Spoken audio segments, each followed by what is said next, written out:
좋아요와 구독하기는 사랑입니다. 네, 안녕하십니까. 2020년 2월 15일 한발 앞서 소식을 전하는 고품격 부동산 토크쇼 부동산 별별수에 오신 여러분을 환영합니다. 뭐야? 아, 건강해진 것 같아요. 지난주보다. 아, 그래요? 머리를 싹. 뭐 이발 했어요, 이발. 그러니까. 이발 좀 한 달에 한 번 해야지. 늘어나야 되겠다. 한 달에 한 번 이발하는 게 대단한 일이야, 지금. 난 이발소 가기가 싫어가지고. 아, 그래요? 네. 어떻게, 뭘 통해서 건강해졌다는 걸 느끼셨어요? 제가 다리가 좀 아팠는데, 걸어다니기 좀 불편했거든요. 맨날 정형외과 와이프가 가라 가는데, 안 갔어. 근데 이제 멀쩡해. 그러니까 괜찮아진 것 같고. 살이 빠졌구나, 네. 아니요. 그리고 조금 요새는 이제 신종 코로나 바이러스 얘기도 조금 얘기가 뜸해지지 않았나요? 그렇죠. 확실히 이제 날이 좀 따뜻해지면서 이제 샥 사라지고, 좀. 그래도 이제 다니면서 마스크 안 하고 이러면 좀 신경 쓰이고 사람 많은 데 가면 약간 좀 긴장되고 그런 건 있긴 한데 그래도 조금 나아진 것 같아요. 그런 것 같습니다. 네. 그거 안 그래도 코로나 때문에 뭐 어쩌고저쩌고 하더니 요즘 좀 수그러들어서 모임 같은 거 하면 뭐 전혀 개의치 않고 많이 들어오시더라고요. 아, 그래요? 네. 다행이야. 지금 뭐 장사들 너무 제가 밤에 뭐 하면 동네 치킨집 하고 있는 아는 분이 계신데 저녁에 한 8시, 9시 한창 치킨 튀기고 있어야 될 때잖아요. 네. 한가해. 그래서 그 노는데 사람들 카톡방 이런 데 와서 얘기하고 원래는 그런 분이 아니거든요. 네네. 그래서 참. 근데 어제도 그랬거든요. 아직까지는 그래요? 좀 영향이 있는 것 같아요. 그래요. 자, 지금 뭐 저 같은 경우에도 어저께 이제 영규씨 관련된 일을 하면서 느낀 게 뭐냐면 장사가 잘 되는 집은 또 여전히 잘 드시더라고요. 그런 온도 차이를 좀 느꼈는데 일단 왜 그런 일들이 발생하는지 왜 나는 그런 혜택들이 없는지에 대해서 자기 성찰의 시간을 가져보는 것도 좋을 것 같아요. 그러니까 결론은 자영업도 경쟁력인데 진짜 힘드네요. 그러니까 힘들어. 말이에요. 네네.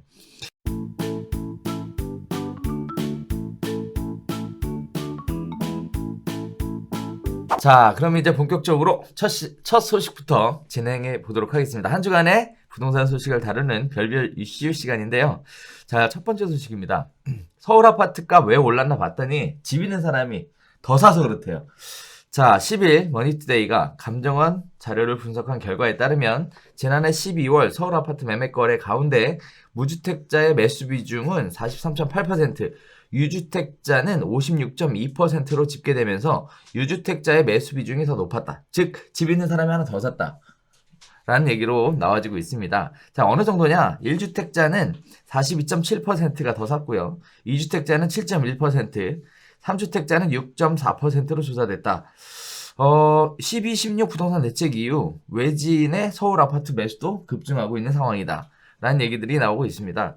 저는 개인적으로 이걸 내용을 보면서 약간 조금 이상하다는 생각이 들었던 게 지금 유주택자가 주택을 더 사는 게 문제다. 라는 형태의 관점을 가지고 접근하더라고요. 이게 지금 문제인가요? 그건 아닌 것 같은데. 이게 결론은 이겁니다. 유주택자가 서울에 있는 아파트를 더 샀다는 얘기는 유주택자, 1주택자가 집을 하나 더 샀다. 2주택자가 더 사면 3주택이 되는 거고 3주택자가 더 사면 4주택자가 되는 거잖아요. 그렇죠. 그러니까 집을 갖고 있는 사람이 더 사는 거는 이거는 투기다. 투기 목적으로 더 사서 무주택자가 못 사고 있다. 이거는 문제다. 결국 니들이 투기하고 있는 거 아니냐. 이제 이런 해석을 한국감정원에 있는 이제 연구원에서 연구원장님이 이제 김성식 연구원장이 발표한 건데요. 네네. 근데 이제 이게 나오고 나서 처음에는 그렇구나. 투기꾼들이 서울의 부동산 가격을 급등시키고 있구나. 그래서 이게 이제까지 아니다. 지금 실수요장이다. 실수요자장이다. 투기꾼 장이 아니다.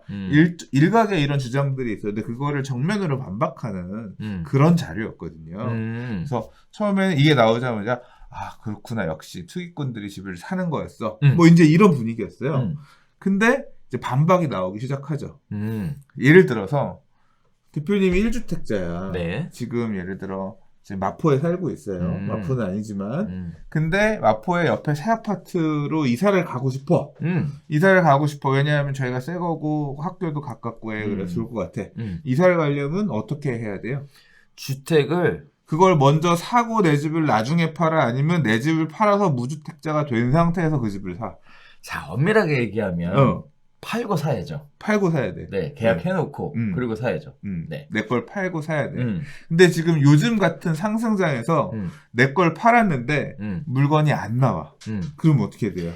그래서 문제죠. 바뀌었죠, 지금. 네, 계약해놓고 그걸 팔아야죠. 일단 내 걸 사고 그 다음에 파는 거잖아요. 네. 그러니까 이걸 갖다가 흔히 뭐라 그러냐면 세법에서는 일시적 1세대 2주택이라고 하잖아요. 그렇죠. 그러니까 이번에 지금 발표한 자료의 핵심은 유주택자의 비중이 아니라 사실은 유주택자 중에 1주택자가 얼마나 많으냐. 만약에 유주택자가 2주택자, 3주택자였어. 이건 일시적 1세대 3주택 이런 개념은 없으니까 그건 말 그대로 유주택자가 더 사기 위한 게 맞는데 사실 그 비중은 합쳐보면 14%도 안 돼요. 13.5%야. 네, 그러니까 그렇게 많은 건 아니거든요. 42.7% 유주택자 42.7%가 사실은 1주택자예요.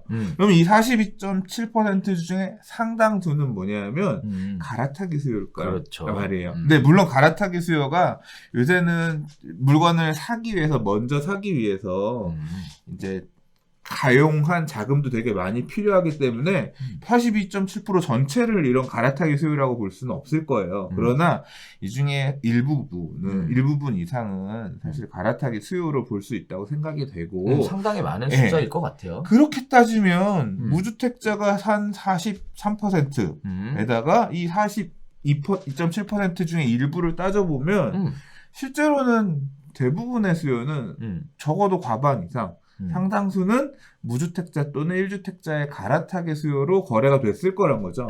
그러니까 집 있는 사람이 더 샀고 투기 목적으로 이렇게 사람들이 사면서 집값이 서울 아파트 가격이 올라갔다는 해석은 너무 무리한 해석이다. 그렇죠. 이제 이런 비판들이 나왔고 이제 그런 부분에 동의하는 사람이 많이 있었다. 그리고 이제 이거 나오고 나서 얘기 나왔던 게 그걸 이제 얘기한 사람이 누구냐를 봤는데 김성식 연구원장님 이분이 보니까 이걸 갖다 이제 이 기사를 공유하니까 한 분께서 제보를 주셨어.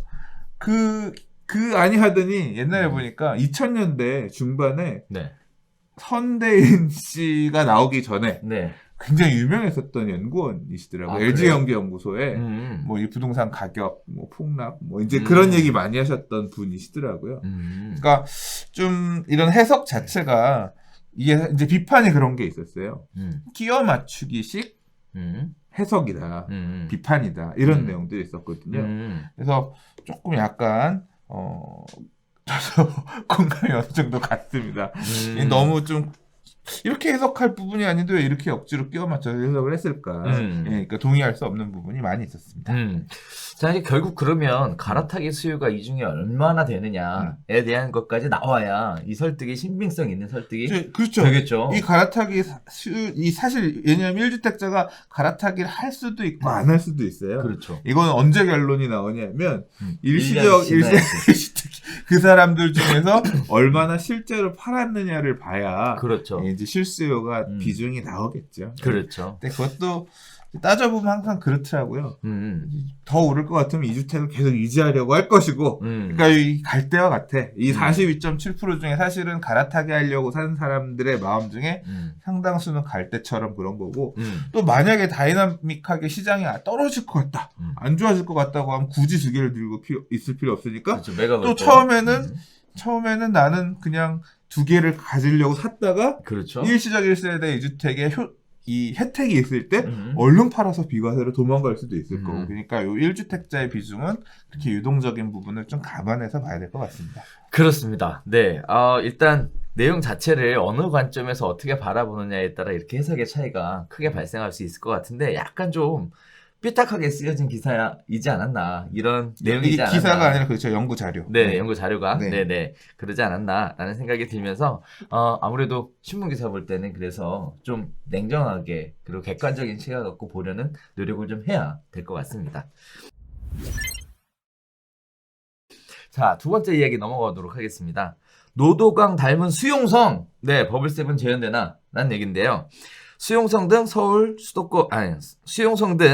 일부 지역의 집값이 급등세를 보이자 2000년대 중반 버블7 현상이 재현되는 것 아니냐라는 우려가 나오고 있습니다. 수용성 얘기가 계속 나오고 있는데요. 12.16 대책 이후 수원 영통구 5.61% 올랐다. 금리 인하 등으로 유동성이 풍부하고 대체 투자처가 마땅치 않은 상황에서 12.16 대책에 따른 풍선 효과가 비규제 지역으로 상승을 이어가고 있다. 고가주택에 대한 규제 강화로 중저가 지역에 대한 수요가 높아질 수밖에 없고 수용성은 인프라가 잘 갖춰져 있어도 교통호재, 신축 기대감 등이 투자 수요를 흡수하고 있다. 자, 이런 부분들은 과거에 노도강 시대의 데자뷰 아니냐, 버블세븐 다시 부르는 거 아니냐라는 식의 의혹이 제기되고 있는 상황입니다. 과거에 노도강, 노원, 도봉, 강북의 질주는요, 어떻게 시작됐냐면 2006년 서울, 강남, 서초, 송파, 목동 그리고 경기 분당, 용인, 평촌 등 버블세븐으로 불린 집값 상승 지역을 겨냥해서 정책들이 쏟아져 나오자 그간 상승장에서 소외됐던 노도강 지역, 노원, 도봉, 강북구의 가격이 급등하는 이런 모습들을 보여주면서 지금 현재의 수용성이 노도강 같지 않냐라는 얘기들이 나오고 있는 상황입니다. 자, 일단 이거에 관련돼서 수용성 관련해서는 최근에 정부의 기조가 좀 바뀐 것 같아요. 일주일 만에 뭐 추가 대책 얘기가 솔솔 나오고 있는 것 같은데요. 그러니까 이게 벌써 며칠 전 주초만 하더라도 뭐라 그랬냐면 이게 이제 기사가 저도 사실 언론사에서 전화들이 와요. 그러면 안 밝혀 이름을. 그러니까 저한테 코멘트를 달라고 연락이 오면 사실 이제 재개발 관련해서 재건축 관련해서 전화가 오면 제가 말씀은 드리지만 제 이름은 싣지 말아주세요. 왜냐하면 이게 나오는 게 욕먹을 일들 그런 코멘트들이 많이 있으니까 안 하거든. 그러니까 이게 여기 이제 수원 용인 성남 부동산 가격이 급등세가 이제 이렇게 보이니까 또 언론사에서 국토부에 이제 임원이란다. 아무튼 이 고위직들한테 이거 어떻게 되냐 뭐 촬영 말할 거 아니에요. 그러면 얘기는 하지만 내가 했다는 얘기를 하지 말고 이런 스탠스다 이렇게 얘기는 할 거 아니에요. 그러면 이제 받아 적어서 고위 관계자는 국토부 고위 관계자는 이렇게 해서 기사가 나오는 거지. 그렇죠. 근데 거기에는 뭐라고 나왔냐면 지금 수용성은 이거는 문제가 아니다. 그렇죠. 왜냐하면 왜 문제가 아니냐면 서울이 올랐던 걸 쫓아가는 것 뿐이고 이건 뭐 정상 범주다. 뭐 이제 이런 뉘앙스로 얘기를 하셨던 기사가 됐거든요. 네. 근데 바로 이번 주 들어서 이게 엊그저께예요. 한 3일 전에 갑자기 기사가 나왔어. 수용성에 추가 규제 할 수 있다. 그래서 조정 대상 지역 확대 지정할 수 있다. 이제 이런 식으로 스탠스가 샥 바뀌어서 기사가 나와서 왜 이렇게 바뀌었을까? 이건 뭐냐면 PD 수첩의 힘이에요. 화요일날 PD 수첩에서 대차게 깠거든. 그러니까 이게 지금 수원 지역으로 이렇게 특히 수원 지역 급등 엄청 급등했거든요. 이런 수요의 흐름, 투자의 흐름, 투기의 흐름 뭐 다 좋아요. 아무튼 부동산 가격이 급등하고 매도가들이 높아지고 매수세가 쫓아가는 이런 모습이 보이니까 그 부분을 이제 보도를 했더니 문제가 이게 심각하구나. 국민들이 다 안 거야. 그러면 어떻게 해야 돼?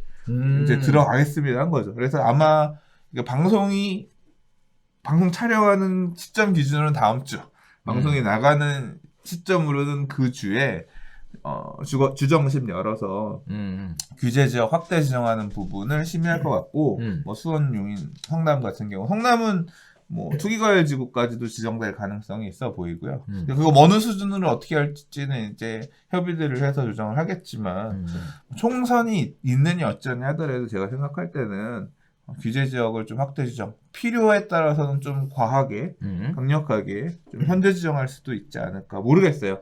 이제 그거는 어떻게 지금 이 시국을 바라보고 계신지 그분들이 판단하셔서 할 부분이니까 지난 텀에 우리가 11월 달에 11.6대 이 주정심에서 뭐 했냐면 분양가 상한제 적용 지역 지정하고 16대 또 지정했잖아요. 그러면서 굉장히 과하게 확대 지정을 했어요. 분양가 상한제 적용 지역은 뭐 그런 거에 어게인이 나오지 않으리란 법이 없거든요. 왜냐하면 지금 16 부동산 대책의 약발이 살짝 이제 조금 익숙해지니까. 지금 왜냐하면 근래에 보면 잠실주공 5단지 같은 경우에 금매들 쫙 팔렸다. 이제 이런 얘기 돌고 엊그저께 신문에는 레미안 대치 팰리스가 실거래 뭐 30억 거의 준해서 전고점 28억 돌파해서 29억 얼마에 실거래된 사례도 올라오고 그러니까 이거는 어제 실거래 올라온 내용 중에 보면 그 반포 레미안 포스티지의 70평대가 47억인가 또 팔려.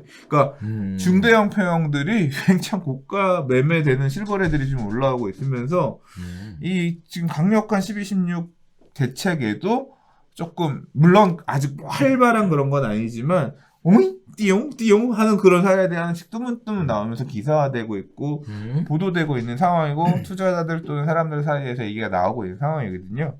그래서 뭐 총선도 해야 되는 입장에서 좀 더 강력하게 다시 왜냐하면 연초만 하더라도 추가 대책 강력하게 낼 거다 뭐 이런 얘기를 하다가 뭐 지난주 언론 기사 홍남기 경제부총리 얘기에는 뭐 추가 대책은 뭐 당분간 좀 보겠다 이런 뉘앙스였는데 다시 또 나올 수도 있을 것 같아요. 그러니까 이번 지정심에서 좀 그렇게 강하게 확대 지정할 가능성도 배제할 수는 없을 것 같습니다. 자, 수용성이 과연 노도광을 닮았냐 안 닮았냐 이거는 시청자분들께서 판단하셔야 될 문제인 것 같은데 어찌됐든 지금 현재 들어가는 상황 자체는 수용성이 뜨겁게 달아오르면서 지금 정부에서도 촉각을 다시 곤두세우기 시작했다. 그리고 또 수용성에 대한 얘기가 마치 또 하나의 유행어처럼 만들어져서 그러니까 수용성은 이미 유행어야. 그러니까 지금 새로 나올 유행어가 있어요. 요새 나오는 거. 아 기자들 진짜 잘 만들. 오동평. 그건 뭐예요 또? 오산, 동탄, 평택. 그러니까 제목 뭐 그런 거예요. 수용성, 오동평은 어쩔 거야. 근데 오동평만 있는 게 아니에요. 지금 실제 돌아가는 분위기를 보면 이제 이게 얘기들을 해보면 경기 남부권, 남동권 이쪽을 좋아하는 분들도 있고요. 네. 서부권 좋아하는 분들도 서부권 보거든요. 그렇죠. 지금 송도도 또 난리예요. 송도도 난리예요. 지금 난리고, 그러니까 이 GTX B 라인들 이쪽에서 과거에는 GTX B 이제 3기 신도시 얘기 나오고 GTX B 되고 나서는 그 라인에 있는 재개발이랑 이런 뭐 움직이다가 지금은 이제 그 끝판왕 예, 송도 쪽 가서 다들 지금 막 난리들 세력들 가서 분명히 세력들이 있어요. 그러고 있는 것 같고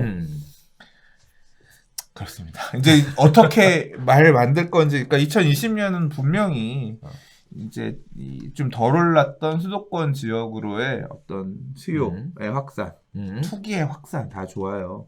들끓을 것 같다고 생각을 했는데 이제 또 이제 이러한 부분을 정부는 어떻게 막아낼 것인가 머리들 아프실 것 같습니다. 자, 그래서 수용성이라는 단어가 전국적으로 이제 파고 나가면서 관심들이 집중이 되죠. 네, 그러면서 정부 정책에 이 대응을 적극적으로 해야 되겠다라는 기조로 일단 바뀐 것 같아요. 이런 부분들이 또 어떤 식으로 또 풍선 효과 얘기도 나올 것이고 또 가격이 거품이냐 얘기도 나올 것이고 다양한 이야기들이 뭐 투기냐 투자냐 실수요자냐 얘기 또 나올 거고 다양한 얘기들이 계속 반복적으로 나오게 될 거고 또 선생님 말씀하셨던 것처럼 전 처음 들었네요. 오동평을. 오동평은 이제 어저께 나왔어요. 어저께. 아 그래요? 네. 네. 오동평이라는 또 신조어가 만들어져서 또다시 뭐가 움직이게 될지 또 인천의 끝자락이었던 송도의 관심은 앞으로 또 지속될지 뭐 이런 부분들은 끝자락하면 안 돼. 안 되나? 네. 싫어하실 거야. 아 그렇지. 네. 자 그래서 그런 부분들이 관심을 가지고 지켜봐야 되는 다양한 영역들이라고 생각을 합니다. 어쨌든 시장 자체가 지금 현재 이렇게 움직이고 있다라는 걸 시청자분들도 많이 들으셔서 내용을 아실 것 같고요. 일단 현재 새로운 트렌드는 이런 식으로 움직이고 있다. 이 정도로 이해해 주시면 감사할 것 같습니다. 자, 세 번째 이야기로 넘어가도록 하겠습니다. 자, 부동산 계약 때 중개보수 기재 철회를 가닥 잡았다. 그래서 업계 반발을 고려했다라는 얘기가 나오고 있는데요. 매수인 매도인 중개보수 기재하려 하였으나 공인중개사들 반발이 거세서 국토부가 한 발 물러서서 지급 시기만 남기고 중개보수 자체를 기록하는 것 자체는 없애는 것으로 지금 이렇게 가닥을 잡혔다라고 얘기합니다. 정부는 처음에 이러한 제도를 시행하려고 할 때 매도인과 매수인이 내는 중개보수를 계약 체결 단계에서부터 서로 확인하도록 하면서 수수료 체계를 투명화하고 이를 통해 중개보수도 현실화하려고 했다라는 의도를 갖고 있었다라고 얘기를 하고 있는데 지금 보면 뭐 나름대로 공인중개사분들도 뭐 생각해 봐야 될 것들이 있고 또 정부의 정책에 대해서도 생각해 봐야 될 게 있는데요. 일단 지급한 보수에 비해 받은 서비스가 너무 작다라고 느끼는 부분이 일단 가장 큰 것 같아요. 그래서 공인중개사 업계의 노력도 반드시 수반돼야 될 부분이고 또 한편으로는 중개보수가 협의라고 되어 있어서 관련된 민원이 제일 많거든요. 부동산 관련 민원 중에. 그래서 이런 부분들이 지금 처음부터 계약 시점부터 협의를 미리 해라라는 얘기는 결국은 이 협의라는 것 자체가 남아 있어서 문제가 사라지는 게 아니라 계속될 것으로 보이지고 단순히 눈앞에 보이는 게 아니라 눈앞에 나타나기 전부터 문제가 발생하게 될 것 같은데 대부분의 소비자들이 생각하는 합리적인 중개보수란 과연 어느 정도일까요? 나는 모르지. 왜 밥그릇 갖고 나한테 물어봐. 얼마 받아주면 돼? 아니, 얘기를 좀 해줘봐요. 아니, 그래서. 그러니까 소비자는 저렴했으면 좋겠지. 그렇죠. 근데 저렴했으면 좋겠지만 그 돈 갖고는 사무실 유지가 안 돼요. 하는 수준이 있을 거고, 뭐 중개업자 분들 입장에서는 많이 받으면 좋을 거고. 그렇죠. 그리고 뭘 원하시는지도 알죠. 뭘 원해요, 제가? 정액제 해달라는 거 아니야. 요율 딱 정해서 협의 이런 말 빼고 그냥 거래 대금의 네. 몇 %. 네. 딱 정해서 그 돈을 어느 시점에 무조건 줘라. 라고 법에 못 박아달라는 게 주장이잖아요. 맞아요. 아니, 굉장히 간단하게 풀어나갈 수 있는 부분일 수도 있다고 생각하거든요. 정해져 있으면 협의를 하고 민원이 발생하고 싸우고 무슨 뭐 법을 바꾸고 할 필요가 없어요. 한 줄 딱 들어가면 되거든요. 중개보수는 이렇게 한다. 이렇게 하면 끝나는 거거든요. 근데 중개보수가 요율이 이렇게 넓잖아. 이거에서 이것까지. 그러니까 아니, 협의가 안 들어갈 수가 없는 아니, 거예요. 취득세 몇 프로 이렇게 내잖아요. 뭐 양도세 몇 프로 이렇게 내잖아요. 그렇게 계산식으로 만들어주면 되지. 근데 왜 그거를 예전에 이거 관련된 얘기가 있었어요. 되게 재밌는 비하인드 스토리가 있어요. 뭐냐면 법에서 정한 중개보수보다 많이 받으면 그거는 과태료 대상이죠. 행정처분의 대상이에요. 근데 적게 받는 건 상관이 없었죠. 왜냐하면 없죠. 이내 협의니까 이내 안에서 조율해라 이런 뜻이거든요. 이거에 대해서 얘기가 나왔던 게 뭐냐면 만약에 고정요율제로 가면 이거보다 적게 받아도 행정처분의 대상이다 이런 뜻이 있더라고요. 네, 그 돈은 무조건 받아야 된다. 그렇죠. 무조건 받아야 한다라는 거죠. 근데 개인적으로 아니 정해져 있으면 많이 받는 건 처벌을 한다고 쳐요. 그거는 어차피 저 별개의 문제니까 뭐 접근하는 방식 자체가 초과 이익으로 해서 문제가 생긴다고 쳐. 적게 받는 거를 처분하겠다. 사실 국토부에서 이렇게 적게 받는 것도 처분하겠다 그러면 자신 있게 처벌 받겠습니다 했으면 끝났을 걸. 이걸 뭐 이렇게 길게 끌고 가가지고 아니 본인이 노력한 거에 대해 그래 그렇게 하면 되겠다. 처벌 안 받고 그냥 수수료를 못 받았으면 소송하면 문 닫아야지. 소송도 하고 문도 닫고. 그래서 난 받으려고 노력했습니다라는 소명을 해서 처벌을 안 하게끔. 그러니까 뭐 그런 식으로 가면 될 것 같은데 이거 되게 지금 사실. 근데 보면 그런 거 있잖아요. 뭐 생활 뭐 이렇게 힘드신 분들을 위해서 뭐 독거노인 뭐 소년 가장을 위해서 중개 수수료 안 받습니다 이런 거 붙여놓는 데도 있잖아요. 그럼 그것도 다 불법되는 거야? 그거는 저기에서 받아요. 어디? 그 정부에서 네, 후원 받는 것들. 그렇게 대체해서 할 수 있게. 그래, 그럼 바우처를 넣고. 그렇죠. 근데 또 한편으로 생각해 보면 지금 중개업계 그렇게 호락호락하지 않거든요. 폐업률 굉장히 높은 상황이에요. 안 좋지. 이런 상황에 이런 것까지 하겠다라고 얘기하는 것도 참 좀 어이가 없다. 이게 완전 소상공인으로 안 보고 뭐 무슨 뭐 때려잡으려고 작정하는 것처럼 이렇게 보여지는 심리도 있어서 참고로 뭐 제 개인적인 생각으로 기분이 굉장히 나쁩니다. 아무튼 얘기는 그거잖아요. 저는 이게 원래 이제 요번에 바뀌는 걸로 알았어요. 맞아요. 그러니까 중개 수수료가 계약서상에 계약 시점, 계약하는 시점에 정해져서 계약서상에 기재되게끔 이렇게 법률 개정, 공인중개사법 개정을 한다고 했는데 그 부분이 빠질 수도 있다 이런 얘기인 거잖아요. 그렇죠. 예, 빠질 수도 있다. 이건 아직은 픽스가 안 된 상황인 거고. 그러니까 이게 저는 사실 보면서 되게 이게 만만치 않겠구나 생각을 했거든요. 왜 만만치 않겠냐고 생각을 했냐면 계약을 할 때요.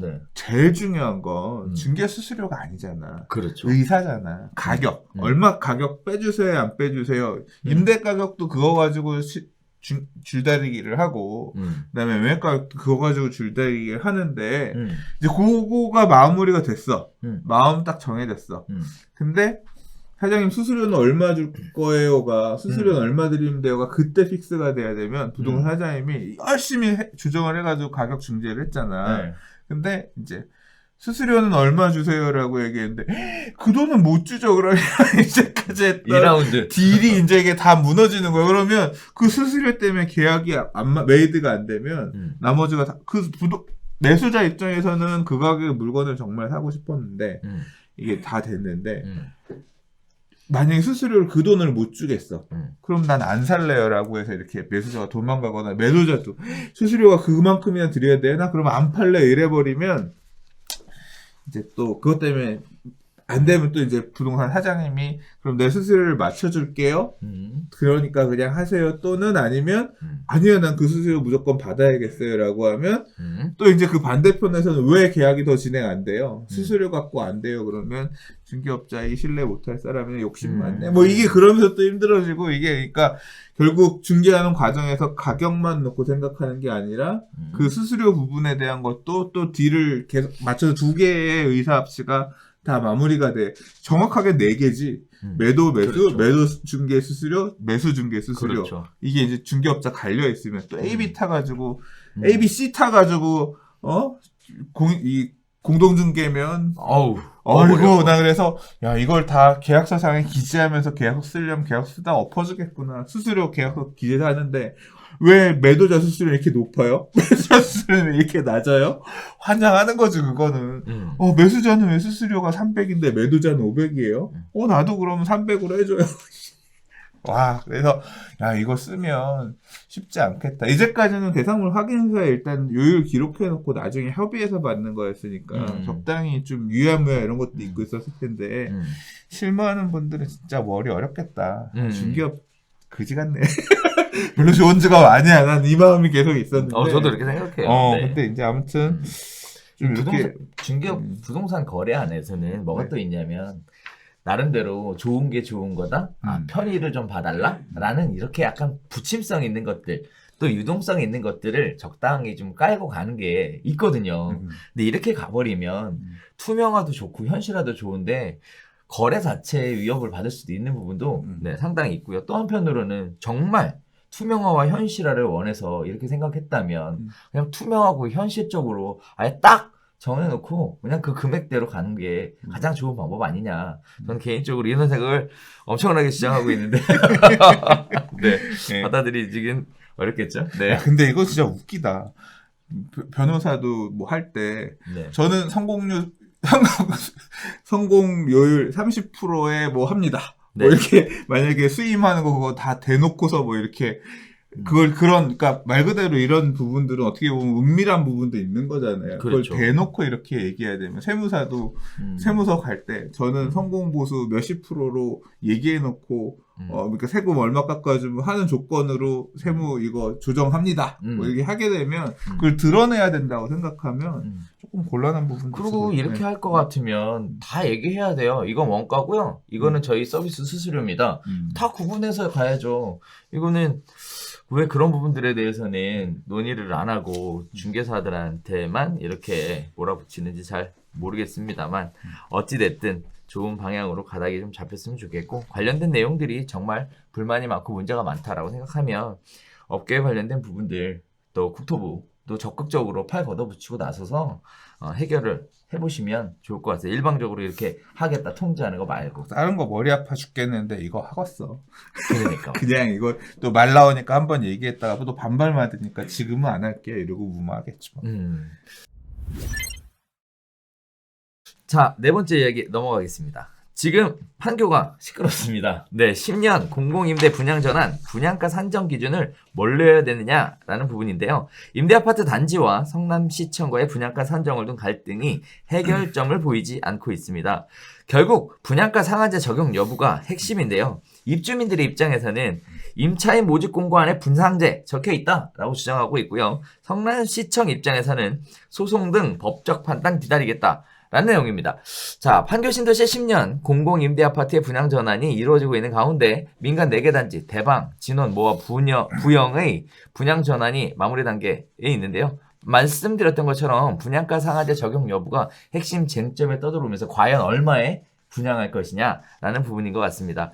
자, 이런 부분들이 이제 임차인들도 주장하는 이유 중에 하나는 뭐냐면 모집 공고안에 보면 분양가 상한제를 준수했다라는 문구가 있기 때문에 분양가 상한제 적용 상태에서 분양을 해야 되고 분양가 상한제 적용 상태에서 분양을 한다면 택지 공급가와 건축비를 기준으로 산정을 해서 분양해야 되는 거고 만약 그렇지 않다면 감정평가 금액 당시로 해서 분양 전환을 해야 한다라는 부분인데요. 일단 이 부분에 있어서 저는 그런 생각이 좀 들더라고. 일단 낙원 해당 사항이 없는 거잖아. 이 사람들이 싸게 분양받는 싫은 거지. 그래서 이제 한편으로는 말도 안 된다 이렇게 얘기하시는 분도 있는 것 같고 또 당사자들 입장에서는 10년 동안 그렇게 살아왔는데 분양 전환을 받을 거라고 기대하고 있는데 내가 생각했던 것보다 너무 높은 가격에 분양을 하니까 반발이 또 역시 있을 수 있을 것 같고 라는 건데요.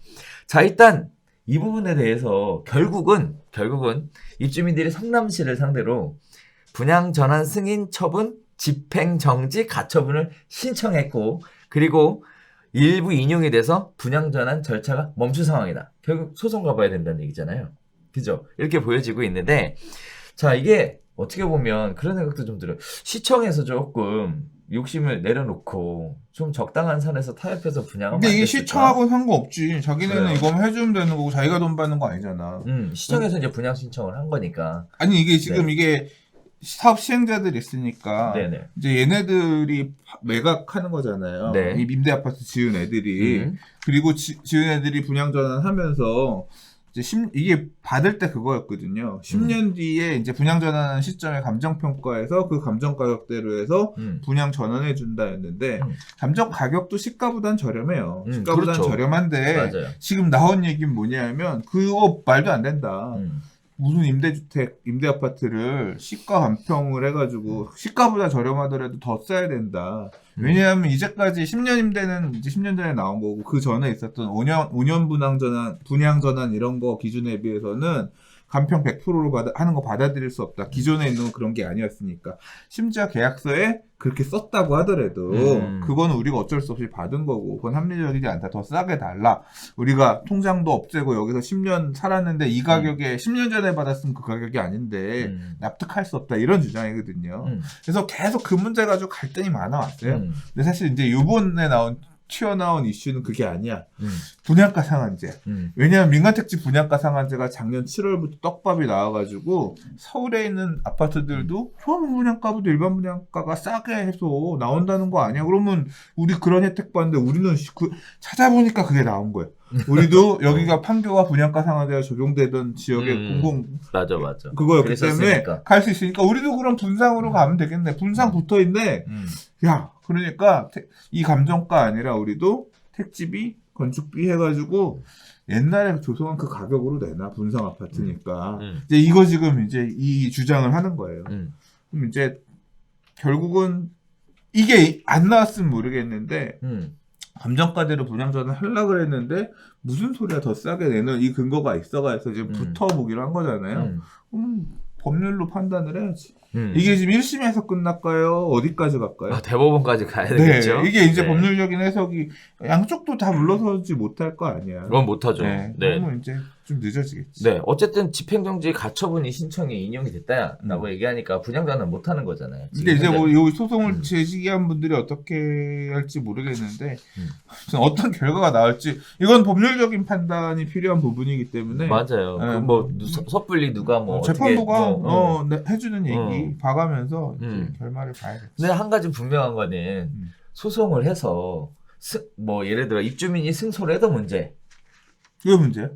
승소를 해도 뭐 거기만 뭐 어쩌고 저쩌고 이런 얘기들이 나오겠죠. 이제 이게 하나의 판례가 되면 이거 갖고 다 소송해서 바뀌겠지. 그러니까. 그리고 기준 자체가 바뀌겠지. 그렇죠. 그러면서 이제 그렇게 안 받았던 데들 전부 다 소송 들어가지 않을까. 그거는 어디까지 구제될지는 잘 그러니까 모르겠어요. 그런 부분들도 오히려 좀 그런 부분들도 있고 또 그러니까. 만약에 입주민들이 패소를 하면 그러면 또 이제는 뭐 감정평가 금액 가지고 또 뭐 엄청나게 하니까 이런 부분도 있을 것 같고 또 어쨌든 둘 다를 만족시키기는 현재는 어려운 상황으로 보여지고 있는 보여지고 있습니다. 자, 아무튼 이해관계의 입장에 있어서 다 다르게 자기 주장을 할 수 있는 건 당연한 건데 재판부가 과연 이런 부분들에 대해 뭐 임대 아파트 규정에는 분상제가 없고 분상제에 대한 기준은 주택법에 있고 뭐 여러 가지 복잡하더라고요. 법리적인 논리 자체는 현명하게 판단을 내려주시기를 기대해 보면서 근데 어떻게 될 것 같아요? 사실 이제 이게 네. 판교는 무슨 이슈가 있냐면 판교 분양전환단지들의 분양전환 받아가지고 이제 매매들 하시려고 물건들 그런 것들이 있거든요. 그래서 그 물건을 투자 목적으로 옆에서 보고 계시면서 얼마에 나오면 이제 이거 보고 계신 분들이 많이 있어요. 판교가 상대적으로 요새 수용성 해가지고 맞아. 수지나 이런 데들 가격, 수원 이런 데 가격들이 너무 올라보니까 상대적으로 10년 차긴 하지만 판교가 맞아. 너무 저평가져 있다. 이제 이런 의견들도 있거든요. 맞아. 그러면서 요 분양전환 아파트들 보고 계신 수요자들도 있거든요. 저도 봤어요. 저도 가격들을 봤는데 가격은 확실히 판교가 이 가격이야? 오잉? 했거든요. 역시 서판교 이런 쪽에 그렇습니다. 죄송합니다. 예. 자, 5번째 이야기 넘어가도록 하겠습니다. 전문가들한테 설문조사를 했나봐요. 12.16 대책으로 서울 부동산 시장 분위기가 다소 위축됐지만 전문가들의 설문조사 결과에 따르면 대부분의 전문가가 올해 안에 집값은 다시 오를 것이다 라고 내다봤다 라고 합니다. 자, 부동산 전문가 8명의 이야기인데요. 일단 한 번쯤 다 이름을 들어보셨을 만큼 유명한 분들을 통해서 설문조사를 쭉 해왔어요. 근데 제가 개인적으로 볼 때는 어쨌든 대다수는 집값이 다시 오를 것이다 라고 전망했다라는 내용인데요. 말씀하셨던 내용을 보면 사실 보합으로 가겠다라고 얘기하시는 분들은 거의 없고 하반기에는 거의 다 상승장을 예상을 많이 하셨는데 제가 미래를 예측해보자 이런 얘기를 하고 싶은 건 아니고 과연 이런 인터뷰가 어떤 의미를 갖고 있을까요? 사실 안 맞잖아 잘. 근데 모르지 뭐. 맞을 수도 있지. 항상 그렇지 뭐. 이제까지 안 맞았다고 앞으로 안 맞는다는 부상이. 그럼 물론 마찬가지죠. 네. 그리고 요번에 이제 말씀을 8명 인터뷰가 고준석, 권대중, 조성규, 심교원, 안명숙, 이상우, 하명진, 홍춘욱 이래서 좀 이렇게 업계? 그러니까 막 필드에 계신 분이 아니라 어떻게 보면 교수님이라든가 이제 이런 분들 쪽에다 인터뷰를 하셨잖아요. 이런 분들은 말씀을 세게 안 하시죠. 이상우 씨 이런 분은 좀 원래 세게 했던 분이긴 하지만 그래서 이게 오른다라고 돼 있지만 실제로는 내용 보면 보합이 많아요. 그러니까 보합 또는 강보합. 그러니까 오른다란 표현보다는 강보합이라는 표현을 쓰셨어요. 약보합, 강보합 이런 식의 표현을 쓰셨거든요. 아니요. 여기 보면요. 권대중 교수님하고 그 하명진 랩장님하고 하반기 강보합, 보합이야. 그러니까 이 두 분을 빼고는 나머지는 보세요. 하반기 우상향, 하반기 상승. 고준석 씨. 네. 장기적 우상향, 장기적 아니야. 심기현 교수님은 약보합이야. 올해 보합 또는 약보합인데 부동산 시장은 그냥 장기적으로 우상향을 붙이신 거고 지금 안명숙 씨도 마찬가지예요. 그냥 보합인데 부동산은 장기적으로 우상향 이렇게 얘기하신 거고 하명진 씨도 그냥 강보합. 그리고 홍춘욱 박사는 오른다가 아니라 하반기에 서울은 상승할 가능성도 있다. 이 정도 포지션이란 말이야. 그래서 막 집값 하반기에 오른다 가자 이런 느낌으로 인터뷰를 하신 건 아니에요. 그러니까 이게 나 왜 이렇게 말씀하셨는지 이유는 알 것 같아. 왜냐하면 올 하반기부터 입주 물량이 줄어들고 특히 내년에 이제 입주 물량이 워낙 없고 전세 가격 불안이 있으니까 이제 그런 이유 때문에 전세 가격이 매매가들을 밀어 올리면서 강보합 또는 2021년 물어보면 상승 얘기하는 분들이 많으실 거거든요. 이제 그런 느낌에서 하반기부터는 상반기 12.16 대책에 대한 영향으로 좀 힘들었던 거 가고 작년에도 그랬잖아요. 9.13 영향 때문에 상저하고였잖아요. 12.16이 늦깎이로 나왔으니까 마찬가지로 2020년도 그 영향력이 상반기에는 되게 가격을 억누르는 역할을 하다가 하반기부터는 다시 올라갈 거다. 큰 흐름은 아직은 꺾이지 않았다. 이렇게들 보고 계신 그냥 그런 거 아니겠느냐. 그냥 그 정도로 그냥 듣고 넘어가야지. 점쟁이도 아니고. 그냥 그런 느낌이래요. 네. 그러니까 걔가 개인적으로 이런 생각을 또 하게 되는 건 뭐냐면 일단 8분의 인터뷰 중에 장기적으로 우상향을 한다. 무슨 하반기에는 올라갈 것이다. 무슨 여러 가지 얘기를 하셨고 말씀하셨던 것처럼 보합을 얘기하신 분도 2분 계시고 그 다음에 여러 가지 이야기들이 있는데 하락한다. 라고 얘기하신 분은 아무도 안 계시다. 인터뷰어가 8명이 다 네. 그런 분이잖아. 하락을 얘기하셨던 분을 인터뷰어를 안 썼잖아. 그러니까 전문가 픽이 애초에 그렇잖아. 그러니까 하락이 없지. 예를 들어 였다가 아까 예를 들어 선대인 씨는 없고 저기 되게 연구원장님. 김성표 연구원장님 이런 분들 네. 들어가고 또 아니면 저 누구야 미래에셋 배우의 네네. 이광수 씨 이런 분이 딱 들어가면 그런 분 8분 채우면 다 하락이야. 이거 결국 뭐냐면 픽의 문제지. 픽의 문제지. 시장을 어떻게 바라보고 있느냐 포지셔닝하고 이런 그 픽의 문제지. 네, 전문가 전체 의견이다라고 하기에는 조금 그렇다. 네. 자, 그래서 지금 항상 그렇잖아요. 통계를 만들 때 어떠한 대상, 그 뭐라 그러죠? 표본을 선택할 거냐에 따라 결과물이 달라지듯이 이 시사를 보면서 시청자분들은 과연 어떠한 관점에서 봐야 되겠냐라고 보면 수장님 얘기하셨던 것처럼 어떤 사람한테 인터뷰를 받느냐에 따라 중요하게 영향을 미친다. 근데 되게 의미 있는 게 심경 교수님은 전형적인 상승론자 이런 느낌이지만 아니잖아요. 보합이라고 맞다고요. 심경 교수님 작년 연말에 12.16대 책 나오기 전이에요. 그때 인터뷰한 기사 보면 내년에 안 좋을 거라고 보합, 약보합 얘기하셨거든요. 근데 심경 교수님 전형적인 뭐냐면 경제가 이 부동산 시장에 영향을 미친다 이런 쪽이에요. 경기가 안 좋은 부분이 부동산 가격에 대해도 영향을 미치고. 그러니까 제가 생각할 때는 그 말씀이 안 바뀌었어요. 작년 하반기부터.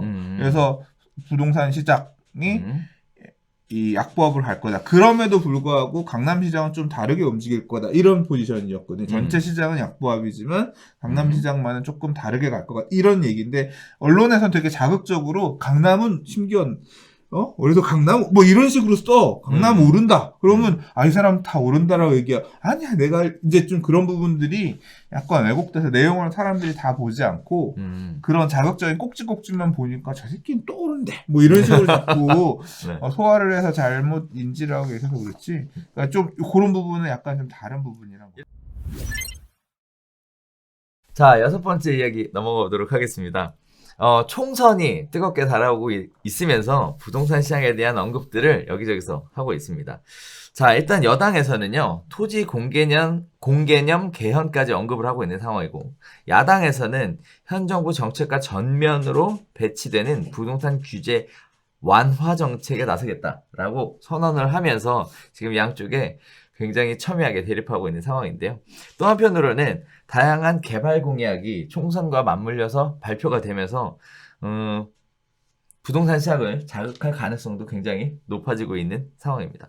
굉장히 중요하죠, 총선이라는 것 자체는. 그 총선에 다양한 후보들이 여러 가지 이야기들을 해온 건 사실이에요. 과연 누구가 더 많은 지지를 받을 것이냐. 물론 부동산 시장만이 영향을 미치는 건 아니겠죠. 개발 호재 또는 개발 계획 이런 것들만이 영향을 미치는 건 아니겠지만 한편으로는 이런 생각은 좀 들어요.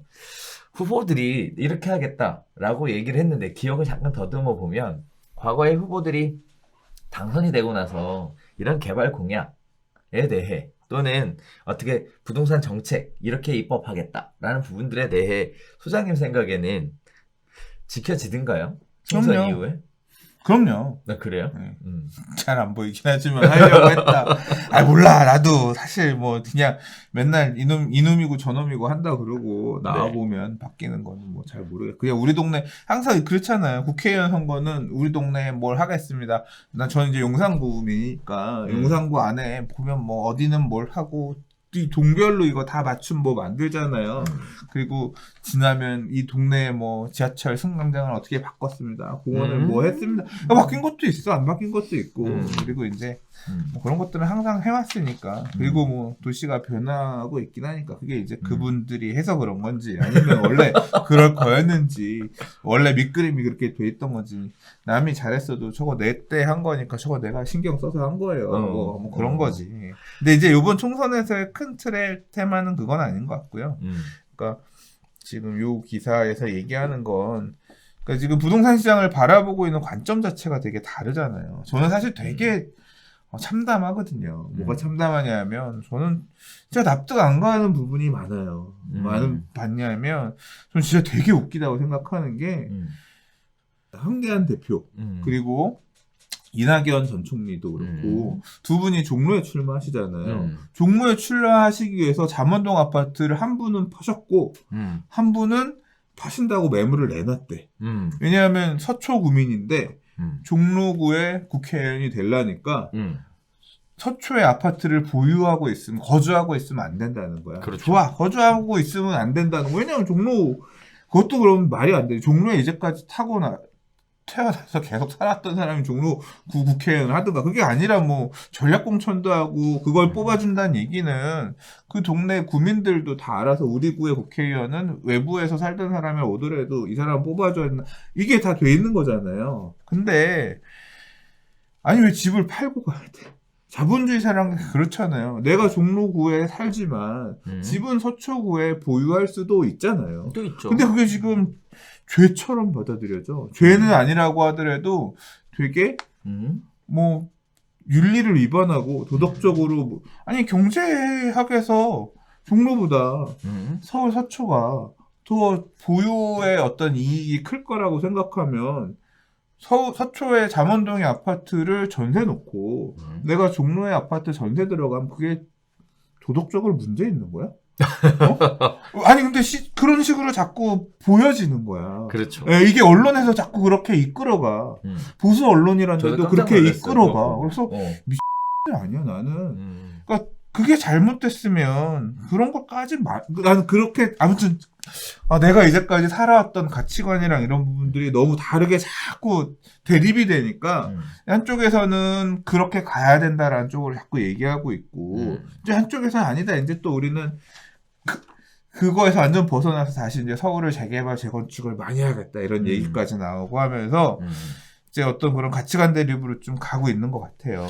부동산을 보유하고 있는 게 굉장히 안 좋은 것처럼 계속 프레임을 집어넣잖아요. 그러니까 내 집에 내가 소유한 집에 무조건 살아야 된다라고 하는 게 당연해야 되고 그렇지 않으면 이 투기꾼 새끼가 어떻게 정치인을 이런 분위기가 그런 프레임이 만들어지고 있는 게 저는 되게 불만인 거죠. 내가 살지 않아도 아니 경제학적으로 그러니까 아무도 책임져 주지 않잖아. 경제학이 아니라 자본주의 사회에서 내 재산은 내가 지키는 건데 그리고 그 지킨 재산이 그게 힘인 거고 남한테 비굴한 소리 하지 않고 내가 그냥 내 살 길 찾아서 잘 살 수 있는 게 결국은 그 근간이 되는 게 경제 자산이고 돈인 건데 내가 서초의 아파트를 당연히 살면서 종로의 아파트는 전세 살 수 있고 그게 비난받지 이제 되기 위해서는 선거에서 되기 위해서는 그런 식으로 서초 아파트 팔고 저 종로 아파트 샀어요. 저는 앞으로 종로에 뿌리 내릴랍니다. 그러니까 나한테 주세요. 뭐 그런 식으로 뭐 하는 거라고 하면 뭐 그럴 수도 있겠지만 뭐 그런 의도로 그렇게 하신다고 하면 뭐라고 말 못하겠지만 그러나 세간에서 바라보는 관점은 조금 내가 이제까지 믿고 신뢰했던 것과는 조금 다른 방향이어서 난 좀 아쉽다. 그냥 제 개인적인 저는 그런 거 안 나갈 거니까 제 개인적인 아쉬움이다. 네, 그렇습니다. 자, 어떤 분의 공약이 민심의 마음을 얻을지 그건 지켜봐야 되겠습니다. 다만 이런 생각을 좀 하게 됩니다.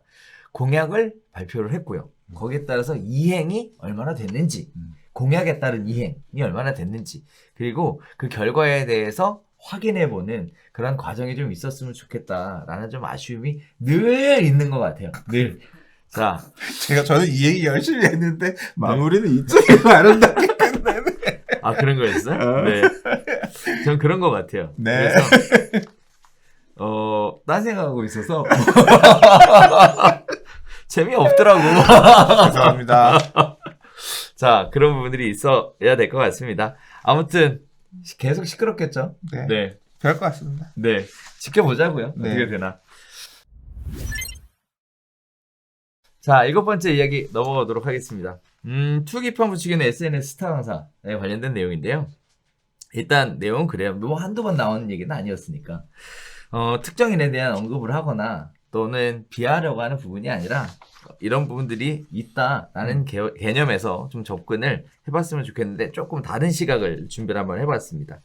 자, 온라인 커뮤니티, 단체, 대화방, 유튜브 등에서 정보가 범람되고 확산되고 있다. 불안 심리를 이용해서 돈벌이, 유료 강의, 집단 현장 방문, 집값 상승 부작용도 이루어지고 있다. 스타 강사 중개사들, 여기가 유망한 지역이다. 특정 지역 찍어주기는 기본이고 또 몸값도 천정무지라서 일부 범법 행위에 무리도 벌여지고 있다. 이런 식의 이야기들이 나오고 있는데요. 제가 오늘 픽하고 싶은 내용은 뭐냐면 정부의 설득력이 과연 좋겠냐 아니면 스타 강사의 설득력이 좋겠냐라는 관점에서 좀 봤으면 좋겠어요. 사실 스타 강사가 아무리 어쩌고 저쩌고 떠들어도 설득력이 없고 정부가 집값 안 오른다라는 내용을 따른다면 사실 이런 사람들이 얘기한다고 투기판이 벌어진다거나 이렇게 관광버스 타고 한다거나 이런 일들은 안 생기지 않겠어요? 그러니까 그거는 이미 답이 나왔지. 이미 답이 나온 게 뭐냐면 정부가 내 재산을 책임져 주지 않더라 이거야. 그러니까 스타 강사도 되게 그러니까 지금 스타 강사라고 표현이 되어 있지만 네. 저도 확실히 느껴요. 이게 이 자본주의 사회잖아. 그래서 다들 돈을 벌고 싶어해. 그래서 블로그나 카페나 밴드나 유튜브나 진짜 각 매체에서 나 부동산 잘 알아요를 얘기하는 사람들이 있고 이 사람들이 돈을 벌기 위해서 소규모 강좌도 열고 여기 오면 내가 부동산 알려줄게 라는 거를 열고 있고요. 한편으로는 수요가 있어. 왜냐하면 제일 좋은 거는 잘 아는 사람한테 가서 코치 받는 게 과외 받는 게 제일 편하잖아요. 나 집을 사고 싶은데 샀는데 안 떨어졌으면 좋겠는데 지금은 아직 덜 오른데 앞으로 오를 때 내가 지금 집을 사면 좋을 때 어디 있을까요? 물어보고 싶잖아. 그러니까 그렇죠. 이 사람들랑 다니면서 배우는 거야. 근데 그게 투기판을 붙이는 것일 수도 있고 실제로 그렇게 물어보는 거에 답변만 해주는 사람도 있겠지만 기사에서 얘기하는 것처럼 당신 같은 사람이 많아요. 우리 같이 버스 타고 가서 이 동네 싹 물건 놔두치면 올라갑니다. 가서 삽시다. 이렇게 세력이 돼가지고 움직이는 사람도 있는 거고 다양한 사람들이 있는 거죠. 여기 지금 기사에서 언급된 중에 한 분은 보니까 방배동 중개업자들만. 진짜요? 네, 방배동 부동산 사장님도 유튜브에서 우리 동네 사면 좋아요. 오를 수밖에 없어요. 나는 유튜브에서 우리 동네가 사면 좋을 수밖에 없는 이유. 이 물건 그러니까 사세요를 그렇게 얘기했다고 해서 이게 투기판을 부추기는 건가? 부동산 사면 그럴 거 아니야. 우리 동네는 지금 아직 살만합니다. 그럴 거 아니야. 그러니까 나는 좀 그런 부분에서는 이게 그렇게 잘못된 건가? 긴가 아닌가? 이런 부분은 조금 납득할 수 없는 부분은 있어요. 그러나 반대로 그렇게 세력화돼서 시장을 교란하고 왜곡하는 부분도 있는 것 같아요. 이걸 어떻게 제재할 것인가. 이제 그거에 따른 제재하기 위해서 지금 이제 이번에 2월 21일부터 이런 부분들 이게 공인중개사법이더라고요. 그거 통해서 담합행위들 잡으면서 이제 행위가 맞물려 있으면 어떻게 갖다 끌어붙일지 모르겠지만 하는 거고 또 불법이 아니면 세무조사라도 해가면서 어떤 좀 괴롭게 하겠다. 이제 이런 부분들이 계속 맞물려서 얘기가 나오고 있는 것 같은데요. 자, 근데 그러니까 결론은 예? 아니. 네, 그러니까 정부의 설득력이 있었다라고 하면, 그러니까 정부의 설득력이 먹히는 사람이 여전히 있지. 정부는 부동산 가격을 안정화시킬 거고 더 안 올릴 거야.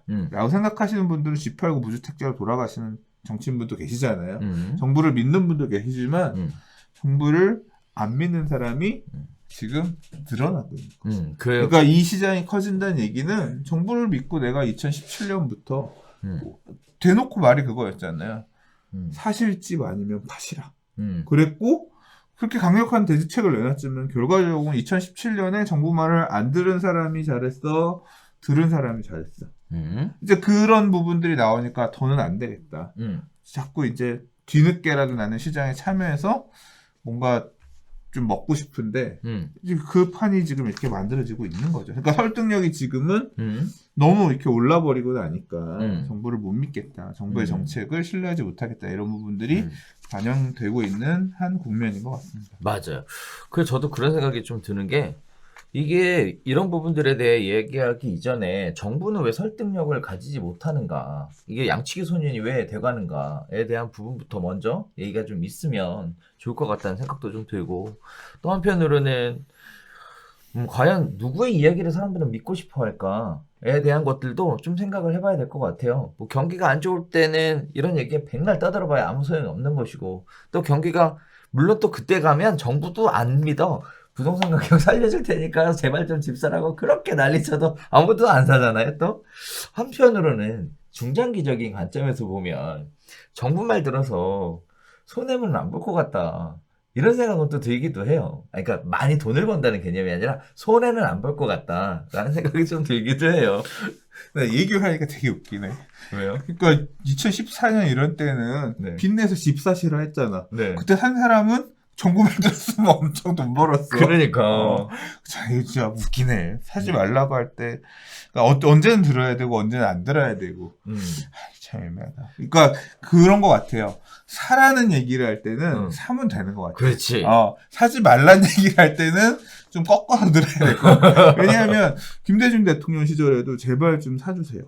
그래서 그랬어요. 미분양 아파트 사주시면 양도세 면제해줄게. 맞아요. 그때 샀으면 돈 엄청 벌었어. 그러니까. 그리고 박근혜 대통령 시절에도 미분양 아파트 사시면 또는 1주택자의 양도세, 1주택자 물건들만 이렇게 해서 지금 이 시기까지 사시면 그거는 비과세, 그때 샀으면 그러니까. 돈 다 벌었어. 그러니까 그렇게 아니죠. 정리하면 되겠네. 정부의 설득력은 제발 사세요라고 할 때는 사도 된다. 사지 말라고 할 때는 한 번 좀 꺾어 들어라. 사지 말아야 될 때도 있어요. 근데 무조건 또 다 들을 필요는 없지만 그렇게 좀 나눠서 생각하면 되겠네요. 예. 자, 8번째 이야기 들어보도록 하겠습니다. 자, 소규모 자율정비 재건축 1호인 옐로트레인 재기가 이달 착공한다, 뭐 이런 얘기가 있는데요. 일단 생소한 거는 자율주택 정비 사업으로 추진 중인 서울 동대문구 제기동의 옐로우트레인 재기가 사업 시행가를 받아 이달에 착공할 예정이다. 자, 그런데 이 옐로우트레인은 저축 노후 주거지 개선을 위해 소규모 건축물을 맞벽 건축 방식으로 개발하는 자율주택 정비 사업 브랜드다. 자, 그래서 재밌는 얘기가 또 나와요. 자율주택 정비 사업 브랜드. 자, 그다음에 건축 협정을 통해 건축물 간 최소 이격거리 제한을 받지 않는다. 그래서 뭐 어쩌고저쩌고 얘기 나오는데, 일단은 가보셨죠 여기? 네, 이게 지금 철거하는 중이라서 이게 근데 이제 도면이랑 이런 것들 어떻게 지을지, 어떤 컨셉으로 짓는 건지, 어떤 컨셉의 시행 사업인지 이런 것들은 잘 보고, 이 담당하시는 분을 이제 여기 이 회사 담당자가 같이 학교 대학원 선배라서 잘 보고 왔어요. 아, 그래요? 네. 자율주택 정비 사업이 뭐예요 이게? 그러니까 자율주택 정비 사업이 뭐냐면, 그러니까 이 약간 흐름을 좀 앞서서 얘기를 하면 2000년대 초중반을 휩쓴 정비 사업의 방식은 뭐냐면, 이만큼 재개발 구역이 있으면 그런 것들을 많이 뭉쳐가지고, 야, 이만큼 크게 재개발 사업들을 많이 묶어놓고 다 때려 부어서 단독주택을 헐고 다가구주택, 다세대주택 헐고 아파트를 짓자. 그런 아파트들을 여러 개 두면서 도로도, 그런 아파트가 여러 개면 도로도 더 많이 넓힐 수 있고, 그 재개발하는 땅을 일부씩 떼내면 거기에다 학교도 지을 수 있고 공원도 지을 수 있고 할 거 아니에요. 이렇게 전면 철거 중심의 광역 재개발 재건축 사업이 2000년대 초중반을 휩쓴 트렌드였어요. 근데 금융위기가 오면서 그거 사업하다가 막 그렇게 크게 사업을 하려니까 시장이 안 좋아지니까 결국은 비싸게 잘 팔아야지 그 수익을 대가면서 할 수 있는데, 그게 안 돼가지고 망한 사례들이 나오기 시작했거든요. 그래서 2010년대에 들어와서 생각해보니까 왜 지난 텀에 전면 철거 중심의 정비 사업이 망했냐, 이유를 찾아보니까 약점들이 나온 거죠. 사업이 대규모 사업하다 보니까 시간도 많이 걸리고 그 과정에 이해관계를 조율하는 것도 너무 힘들고, 그리고 이렇게 또 망하는 사례도 나온다. 그러면 이유는 뭐냐면 이렇게 크게 하려고 해서 그런 거다. 그리고 그렇게 하다 보니까 뭐밖에 안 되냐면 아파트밖에 안 남아. 그래서 이런 소규모 주택들 이런 부분들도 조금 살아남아야 되는데 싶어서, 그러면 빨리 하고 빨리 추진해서 빨리 끝낼 수 있고 하는 그런 방식도 좀 생각을 해보자. 그리고 주택 형태도 그런 아파트 아닌 형태도 생각해보자 해서 방법을 나온 게 세 가지가 있어요. 첫 번째는 자유주택 정비 사업, 두 번째는 가로주택 정비 사업, 세 번째는 소규모 재건축 사업인데 소규모 재건축 사업은 그냥 일반적인 재건축 보시면 돼요. 근데 면적이 조금 작은 200세대 이하의 작은 규모 재건축을 보시면 되고 가로주택 정비 사업은 옛날에 단독주택 재건축 사업을 대체한 이것도 소규모 재건축인데 약간 좀 혜택이 있는 재건축 약간 좀 다른 방식이라고 생각하시면 돼요. 근데 이 자유주택 정비 사업은 뭐냐면 재개발 구역이나 이런 데 해제된 열악한 곳이란 말이에요. 열악한 곳인데 당연히 열악하니까 정비를 해야 되는데 재개발 형태로는 안 하기로 했잖아요. 그렇죠. 그러니까 다른 형태의 정비 사업 방식이 필요한데 그냥 단독주택을 헐고 단독주택을 지으라는 거예요. 또는 다세대 주택을 짓거나 이런 것들을 지으라고 하는 건데 땅이 예를 들어 7, 80평이에요. 네. 그러면 뭘 할 수 있어요?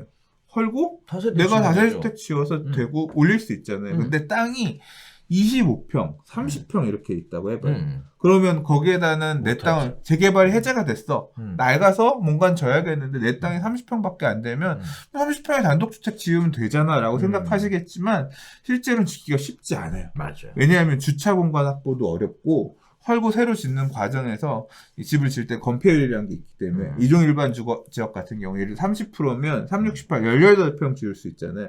18평 하에다가 계단 놓고 뭐 놓고 하면 이게 그리고 옆에 있는 필지랑 지금 여기 기사에서도 있지만 건축물관의 최소 이격거리 떠가면서 이렇게 하면 그 모양도 안 나오면서 실제로는 집을 제대로 지을 수가 없고 그래서 사업성이 안 나오니까 그냥 낡은 집으로 계속 살아야 되는 그리고 진입로 확보가 안 돼가지고 뒤에 이제 맹지나 이런 개발 이런 경우들도 많이 있단 말이에요.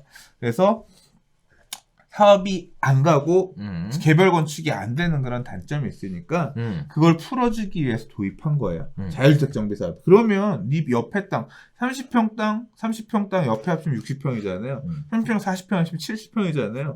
그걸 하나의 땅처럼 놓고 봐서 보면 집을 이렇게 딱 붙여서 지어서 가게 되면 훨씬 더 개선된 모델의 사업 모델이 나올 수 있다는 그걸 거예요. 맞벽 건축이라고 하죠. 네, 그렇죠. 네. 그러니까 그런 것들을 포함해서 여러 가지들을 할 수 있는 그 설계안들을 할 수 있게끔 해주면서 이제 그 자율주택 정비 사업을 활성화하려고 하는데 활성화가 잘 안 되고 있어요. 예. 왜냐하면 옆집이랑 나랑 마음이 잘 안 맞아. 이런 것 때문에 안 되는 경우도 있고, 뭐 여러 가지 이제 허들들이 있어서 이걸 본격적으로 추진하려고 시작한 게 벌써 2017년에 이 도시재생 뉴딜 사업했고, 이 법률 시행이 2018년 2월 9일부터 됐으니까, 지금 이제 2월 9일 지났으니까, 만 2년이 지났는데도 별로 활성화가 안 됐죠. 그렇죠. 근데 이제 그것들, 여기는 지금 보면 17개 필지, 8개 동. 그래서 이게 이런 집들을 쭉 묶어가지고 하나의 브랜드화해서 이 동네에 여기 이것만 하고 있는 게 아니라 2호 사업지, 4호 상업지도 지금 하고 있고 추진들을 지금 계속 이런 식으로 해나가려고 하시더라고요. 그래서 여기가 보면 제기인데 이게 고대 앞이에요. 딱 지하철역 바로 있고요. 그래서 위치가 너무 좋더라고요. 그러니까 여기도 포인트는 그거예요. 그래서 이 자율주택 정비 사업 뭐 이렇게 얘기는 돼 있지만 과거 여기가 재개발 추진을 하다가 해제돼서 이렇게 슬럼화 돼가는 곳이었는데 유인이 있죠. 그래서 학생들 뭐 이런 원룸 이런 그러니까 푸는 여기도 지금 봤더니 푸는 방식은 학생들한테 임대료 주기 위한 공유주택 개념 이런 식으로 풀더라고요. 그렇게 해서 임대 수익률 계산해서 방이 30평 정도 되면 방이 한 7, 8개 나오고 40평 정도 되면 방이 10개에서 방이 12개까지 뺄 수 있는데 1층은 상가 따로 빼고 그렇게 해가지고 이제 수익률 방 하나당 얼마 임대료 밑에 상가 임대료 얼마에서 땅 얼마에 사서 이거 하는데 얼마 들면 수익률 몇 프로 이게 이제 딱 보이더라고요. 이제 그렇게 해서 사업 시행들을 했고 뭐 얘기 들은 바에 따르면 이제 이게 맞벽 건축 이나 결국은 이게 안 나온다. 협의가 잘 안 된다 그랬잖아요. 그렇죠. 그래서 보니까 이 몇몇 분들이 가셔가지고 그 일대 땅들을 매입을 하실 거야. 그러니까 같이 우리 이런 거 하자라는 취지에서 그 동네 땅을 매수를 해가면서 이제 그렇게 하신 거. 이게 뭐 여러 사람이어야 되는 게 아니라요. 필지만 다르면 한 사람이 갖고 있다고 하더라도 된대요. 그러니까 내가 필지가 2개면 30평 사가지고 이렇게 해서 그렇게 맞벽 건축 형태로 풀어도 되는 거고. 본인이 스스로 자기 집을 맞벽 건축 형태로 해서 2동을 올린다. 그리고 이 되게 장점이 뭐냐면 이게 감정원이라든가 이 서울시 감정원 이쪽에서 이걸 활성화하기 위해서 저렴한 기금을 엄청 준비를 해놨어요. 그래서 많게는 그러니까 보통 50%에서 많게는 70%까지 1.5% 금리를 좀 기금을 써가지고 지을 수 있게끔 하고 있거든요. 지금 많이 쓰려고 좀 노력은 하고 있는데 뭐 이런 이유 때문에 지금 안 되고 있대요. 저 처음 이거 봤을 때 네. 되게 부정적으로 봤거든요. 네. 이 기사를 봤을 때 왜 부정적으로 봤냐면 일단 여러 가지 얘기들이 다 좋은데 그 중에 맞벽 건축 얘기가 나오면서 그때부터 갑자기 확 마음이 상하더라고. 이유는 뭐냐면 뭐 소장님 얘기하시기 전이니까 맞벽 건축을 하면 나중에 처분을 하거나 추후에 내용 연수가 다 돼서 다시 개발을 할 때 이게 못 풀거든요, 이 문제. 유럽은 어떻게 하고 살아요? 거기도 계속 이렇게 져놓고 그냥 계속 한 번에 잘 짓고 오래 쓰는 거죠. 그러니까 아니면 어쨌든 내용 연수라는 게 갈 거 아니에요. 네. 그 소유권에 대한 제한도 그래서 굉장히 받아요. 그 부분들 때문에. 네, 나중에 매각을 할 때. 그래서 굉장히 안 좋다라는 시각으로 이걸 봤는데 선생님 얘기 듣고 보니까 또 그런 생각도 드네요. 아 그래 내가 두 필지에다가 각각 동 하나 해서 두 개 동 올려가지고 그 건물을 맞벽 건축. 다시 얘기하면 건축은 두 동이지만 소유자는 하나. 이러면 얘기가 또 달라지죠.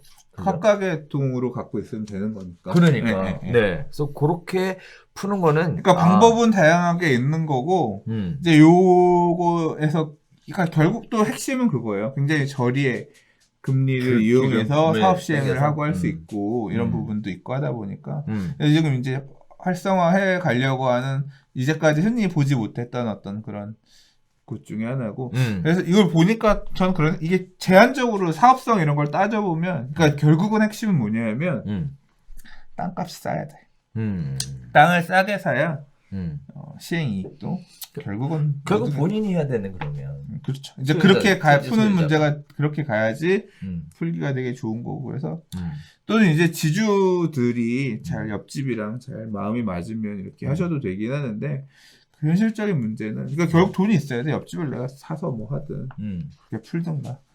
네, 이런 움직임이 있더라. 나중에 이거 보시다가 잘 되면 좀 알려주세요. 궁금은 한데 개인적으로 쉬워 보이지 않는 사업이라. 그러니까 땅만 잘 사면 되는 것 같아. 땅을 잘. 자기 땅에다 해야 된다며. 내가 뭐 그래야 돼. 자기 땅에다 자기가. 나는 내 땅이 없으니까 내가 만약에 할 거면 내가 땅을 사서 대출을 껴가지고 이렇게 해서 이게 잘만 하면 이제 거기에 해당 사례도 보면 물론 땅을 잘 사셨어. 지금 사신 게 아니라 몇 년 전에 사셨으니까.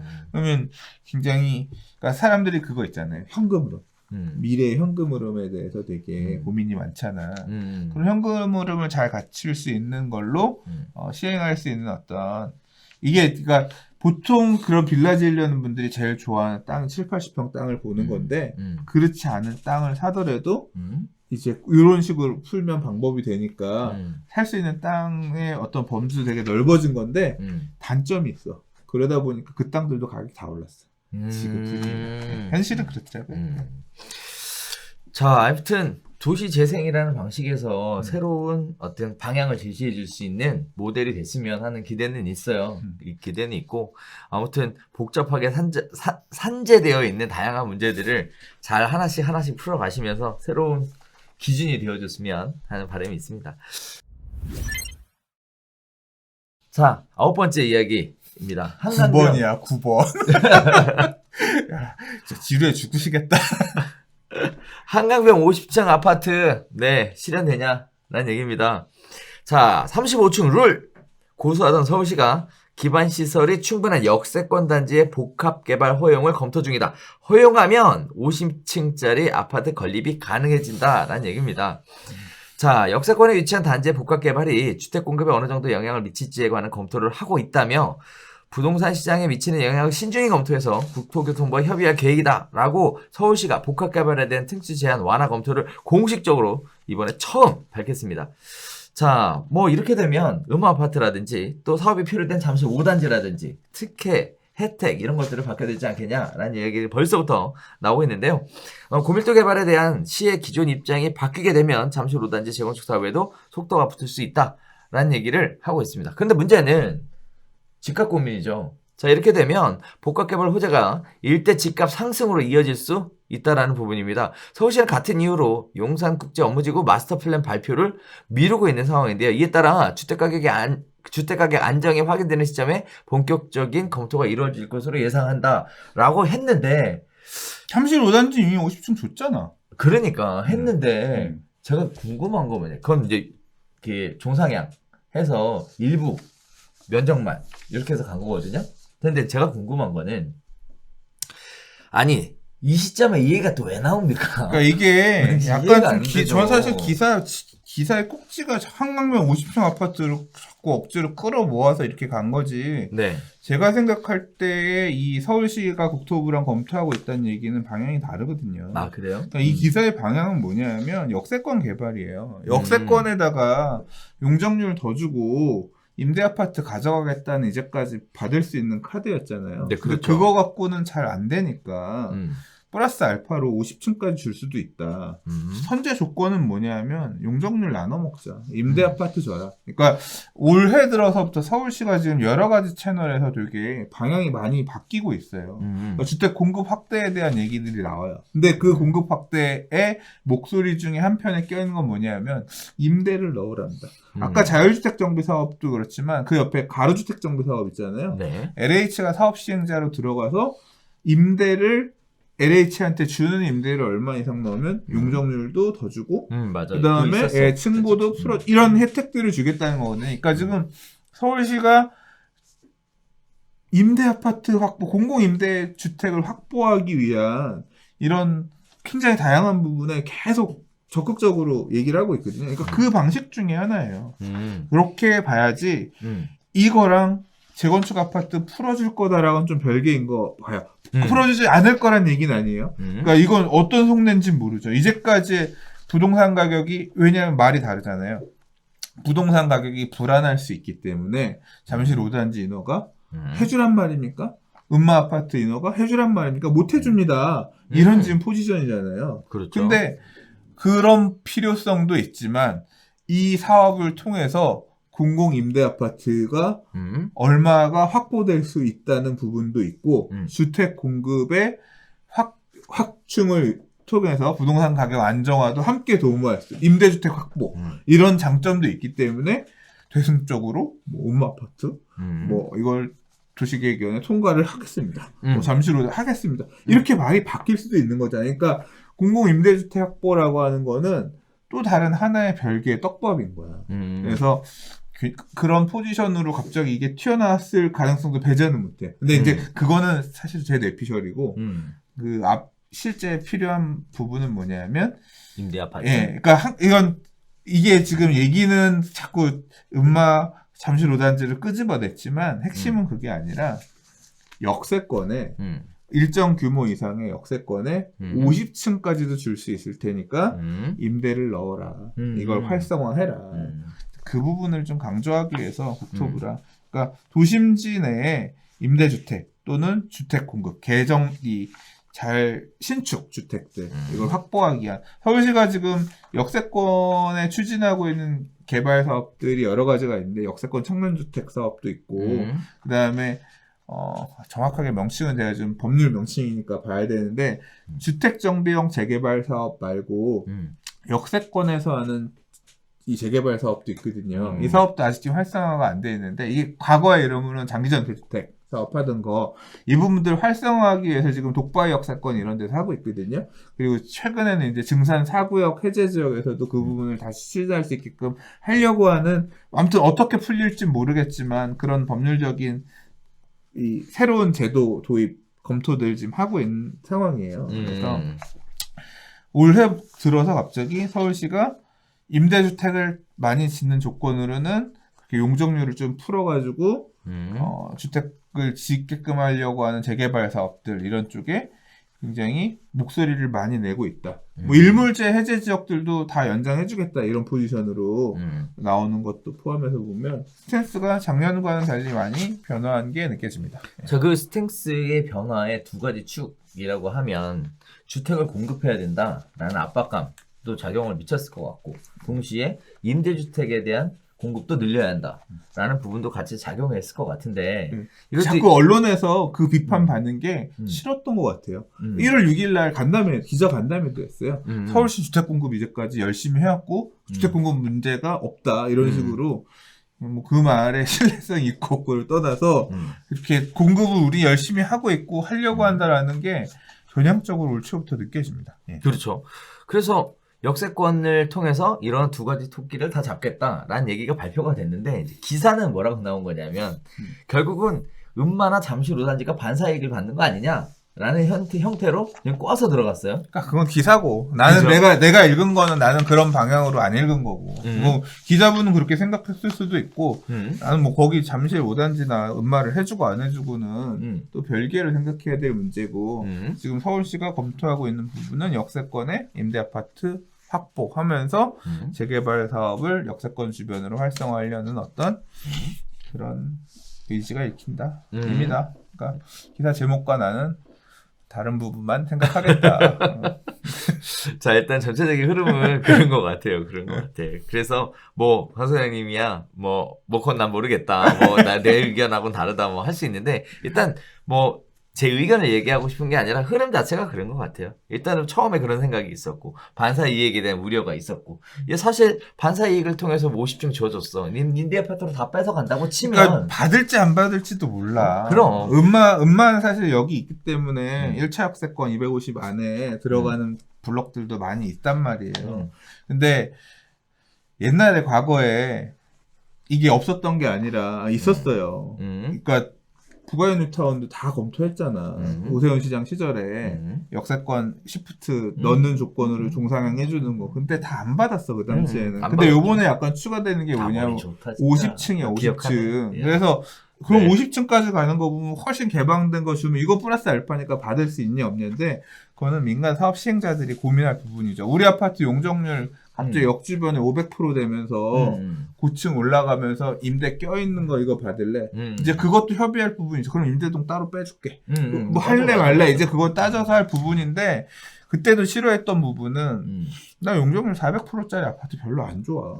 빡빡하고 주상복합처럼 마주보고 있고 난 그런 것보다는 그냥 쾌적한 게 좋아요. 뭐 이제 그런 거 희망했던 것 때문에 그리고 이제 같은 아파트 단지에 서울시가 소유하고 있는 임대 시프트들이 많이 껴있으면 뭐 관리라든가 장기적으로 이런 게 뭐 내키지 않는 부분도 있을 수 있고 그랬지. 그러니까 이번에도 어떤 식으로 지금 이 50층 카드가 지주들 사업 시행자들의 마음을 어떻게 움직일지는 별개의 문제입니다. 그렇죠. 그래서 선택할 수 있어요. 네. 근데 서울시가 고민하는 내용을 자세히 들었다 보면 기사 안에 녹아져 있는 게 뭐냐. 결국 그거를 받아들여서 50층을 줬어. 근데 어쨌든 큰 이익은 없어. 그렇게 해서 문제는 뭐냐면 그걸로 통해서 인근 지역 가격이 다 올라갈까 봐.